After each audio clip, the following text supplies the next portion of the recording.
네, 글로벌 유니버스 기업을 10분으로 압축해서 전달해드리는 10분 해외 주식입니다.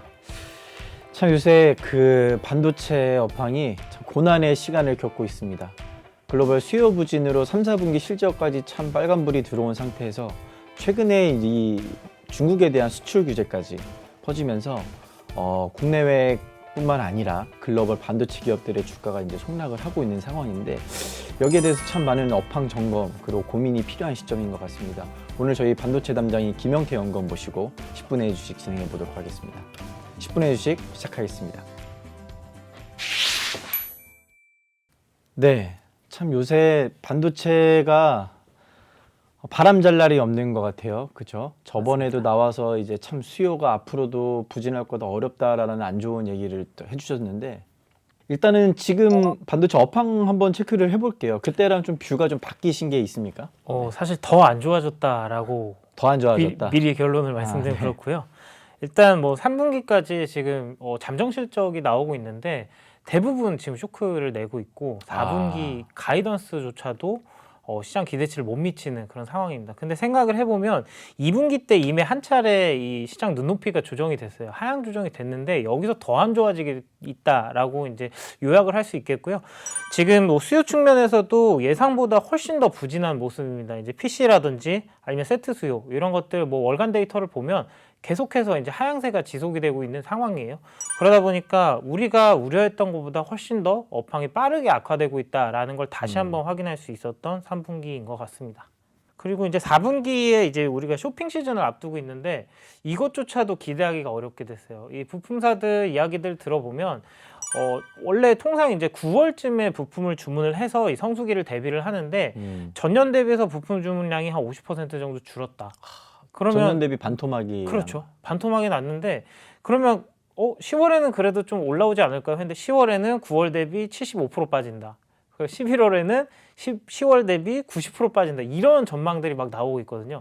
근데 이게 실제로 이제 대만 언론에서 이제 공개한 이야기들인데 부품사들 이야기들을 들어봤겠죠. 근데 확실히 올해는 성수기를 기대하기 어렵다. 성수기가 아니라 그냥 똑같은 12월이다. 뭐 이 정도로 마무리가 될 것 같아요.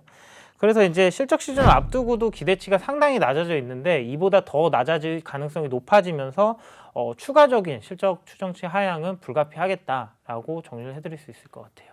그 3분기도 안 좋아졌는데 4분기에 대한 기대감도 굉장히 낮아졌고, 네. 이게 실제로 나오면은 어차피 어닝 쇼크가 나오겠죠. 그렇죠. 근데 그걸 또 맞고 나서 실적에 추가 하향되는, 앞으로 지금 골이 좀 많이 남아 있다, 이 말씀이신 거죠. 맞습니다. 뭐 심각한 이야기를 하면서 웃으면 안 되지만 진짜 엄청나게 심각한 상황인 것 같아요. 부품사들 뭐 다 죽어나갈 수도 있겠죠, 진짜 말 그대로. 아니 뭐 웃음이 나요. 어이가 없어가지고 웃음이 나오는 상황인 것 같아요. 근데 여기다가 최근에 이제 거의 뭐 반도체가 누워 있는데 산소 호흡기까지 떼는 일이 발생을 했잖아요. 그렇죠. 중국에 대해서 이제 또 수출 규제를 강화했는데, 네. 이게 무슨 일입니까 도대체?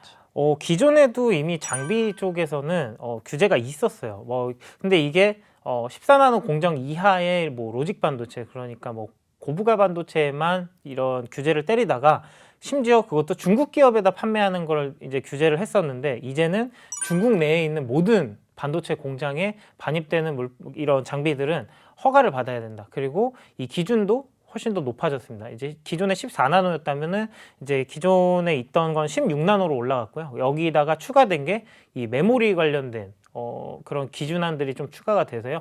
훨씬 더 강화됐다고 볼 수 있겠고, 이렇게 하면은 이 중국 내 공장이라고 이제 딱 못을 박았잖아요.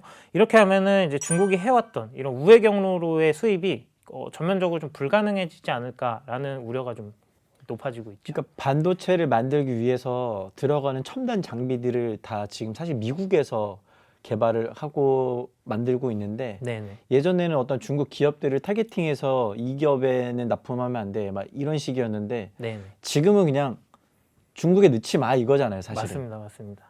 이래도 되는 겁니까? 근데 뭐 이래도 되는지는 뭐 되니까 하겠죠. 근데 저는 이게 사실 네. 법안 보고 네. 되게 황당했어요. 이게 말이 되는 건가? 이게 우리가 글로벌을 그래도 어떤 WTO라는 이 무역 합의가 있고 어떤 공정 경쟁이 기본 원칙인데, 대놓고 그냥 중국한테는 넣지 마 이렇게 하는 게 참 특히나 지금 이번에 걸리는 게 네.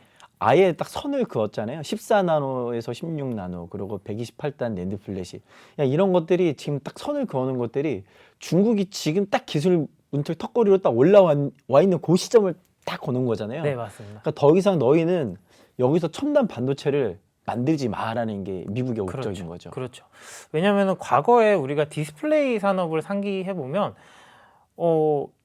중국이 진입하자마자 시장이 무너졌거든요. 왜냐하면 이제 단가로 후려치고 이렇게 하다 보니까 치킨 게임이 격화가 되고 디스플레이 업체들이 다 죽어나갔어요. 그러다가 지금 남은 게 몇 개 안 되죠. 우리나라에 뭐 굴지의 삼성 남았고 LG 디스플레이 남았고 그리고 뭐 대만의 이노룩스 그리고 BOE 같은 중국 업체가 시장을 다 먹어가는 상황이잖아요. 그쵸. 근데 이런 우려가 있을 수밖에 없어요. 왜냐면은 디스플레이 쪽은 사실 미국이 뭐 크게 뭐 가져갔던 게 없었거든요. 근데 반도체 같은 경우는 글로벌 매출액 기준으로 50% 정도를 미국이 가져가기 때문에 내 밥그릇을 뺏길 수는 없다라는 게 가장 큰 것 같고요. 그리고 이런 장비 업체들도 이거를 그냥 수용을 할 수밖에 없는 게 중국이 커지면 사실 뭐 중국에다만 납품을 하면 되기는 하는 건데 전반적인 산업이 무너질 수가 있기 때문에 이런 부분들에 똑같이 우려를 하는 부분들이 있었겠죠. 사실 뭐 당장에는 그 매출의 50%가 미국 기업이라고는 했지만 수요 측면에서 봤을 때는 글로벌 반도체에서 최대 수요자는 사실 중국이거든요. 맞습니다. 네. 그러니까 이게 되게 긴 그림을 보고 이런 걸 전략을 짜는 것 같아. 미국이 당장 오늘 내일이 아니라 한 3, 4년 뒤에는 이대로 놔뒀다가는 중국 애들이 기술이 너무나 올라와 버리면 미국의 장비를 거의 안 쓸 거기 때문에 여기에 대해서 좀 사전적으로 이렇게 차단을 하는 것 같다. 네, 참 네. 문제인 것 같다는 생각이 드는데 근데 이런 소식에도 불구하고 최근에 뭐 우리나라 SK 하이닉스라든지 미국의 마이크론 이런 메모리 업체들의 반도체는 되려 올랐어요. 그 네네. 이유가 뭘까요? 아까 말씀드렸듯이 이번에 추가된 제재안이 128단 낸드 그리고 18나노 공정 미만의 이제 D램 그러니까 뭐 메모리 쪽이 추가가 됐다고 보시면 되는데 그럼 아까 말씀해 주셨던 대로 이런 중국의 메모리 업체들 그러니까 YMTC나 아니면 CXMT 뭐 이런 애들이 지금 성장을 할 수 있는 발판을 아예 원천적으로 차단을 시키는 그런 효과가 있는 거거든요. 근데 지금 뭐 메모리 업계는 뭐 감산을 한다, 그리고 캐펙스를 줄인다 이런 이야기들이 계속 나오면서 공급을 축소시켜서 어느 정도 가격 방어를 하고 시장 수요에 맞는 그런 공급 물량 증가를 계속 가져가겠다라는 그런 의지를 피력을 하고 있는데 이런 과정에서 중국까지 증산이 제한되거나 아니면 개발이 제한된다면 금상첨화죠. 네, 그런 상황인데 사실 앞으로가 더 문제인 것 같습니다. 지금 중국은 내재화나 이런 국산화 의지를 꺾지 않고 있어요. 그랬을 때 이제 미국 같은 경우는 이런 제재 수위를 더 높일 가능성이 훨씬 더 높거든요. 그리고 이제 가장 중요한 건 11월에 있는 중간 선거 이전까지 이런 기조가 계속 이어질 수 있다. 그렇죠. 이제 네. 미국이 11월 6일 날 중간 선거가 있는데 이 전까지 바이든이 지지율을 어떻게든 끌어올려야 되는데 바이든 역사적으로 보면은 중간 선거에서 승리할 때 가장 많이 썼던 게 중국 대리기예요. 그죠? 그렇죠. 그래가지고 이런 뭐 반도체뿐만 아니라 다양한 규제안들이 더 밀도 있게 심도 있게 드러날 가능성이 있을 것 같고 이런 것들이 사실은 서로 아픈 거잖아요. 중국만 아픈 게 아니라 미국도 아픈 거잖아요. 뭐 마켓에 있는 미국뿐만 거니까. 아니라 그냥 다 같이 아픈 거죠. 네. 그러니까 당분간은 이런 반도체 쪽에서 참 어려운 고난의 행군이 조금 더 이어질 수 있을 것 같다라는 생각이 들어요. 자, 그래도 저희가 결론을 내봐야 될 것 같은데 네네. 이런 와중에서도 저희가 그래도 이런 종목만큼은 좀 계속해서 봐줘야 된다 이런 게 있을 거고 이런 이슈가 나오면서 이런 업체들은 피해야 된다 이렇게 좀 호불호가 이제 나눠질 텐데 여기에 대해서는 좀 어떻게 생각해요?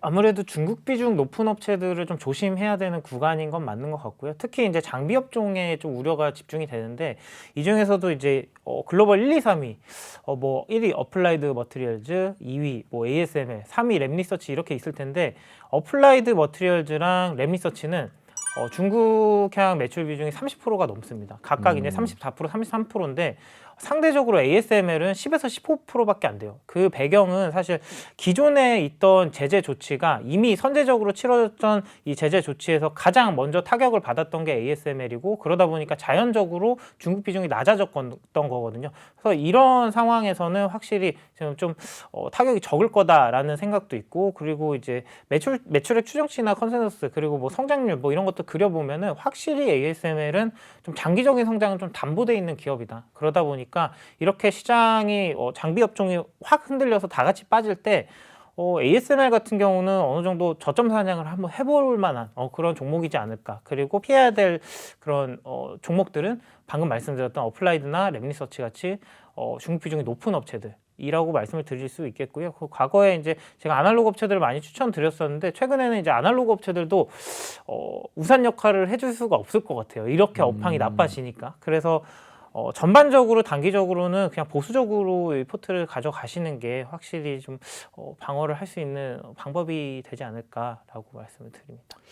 네, 요약해 보면은 앞으로 참 이런 미국이나 중국의 불화 없이도 그냥 업황만 놓고 봐도 기본적으로 안 좋은 상황인데, 네, 맞습니다. 여기에 이제 미중 불확실성까지 커지면서 그거를 더 깊게 만드는 이슈들이 지금 발생을 해서 저희가 여기에 대해서 참 잘 대응을 해야 될 것 같은데, 그래도 저희가 좀 기회를 찾아보자면 중국향 매출 비중이 좀 그래도 낮고, 그리고 좀 어떤 업계에서 확고한 입지를 갖춘 ASML이 그나마 좀 수혜를 볼 수 있을 것 같고, 반대로 이제 어플라이드나 랩리서치 같은 업체들은 중국에 대한 매출 익스포저가 너무나 크기 때문에 이런 규제들이 하나하나 나올 때마다 주가의 변동성이 굉장히 커질 수 있으니 좀 조심을 해야 된다라고 좀 정리를 할 수가 있을 것 같습니다. 네, 오늘 저희 김영태 연구원 모시고 반도체 업황에 대한 얘기를 한번 들어보고 미중 불확실성에 대해서도 한번 좀 고민을 나눠봤습니다. 좀 반도체 투자하시는 데 있어서 도움이 되실 바라겠고요. 오늘 해외 주식 10분 해외 주식은 구호 외치면서 좀 마무리를 하도록 하겠습니다. 자, 10분 해외 주식 레고!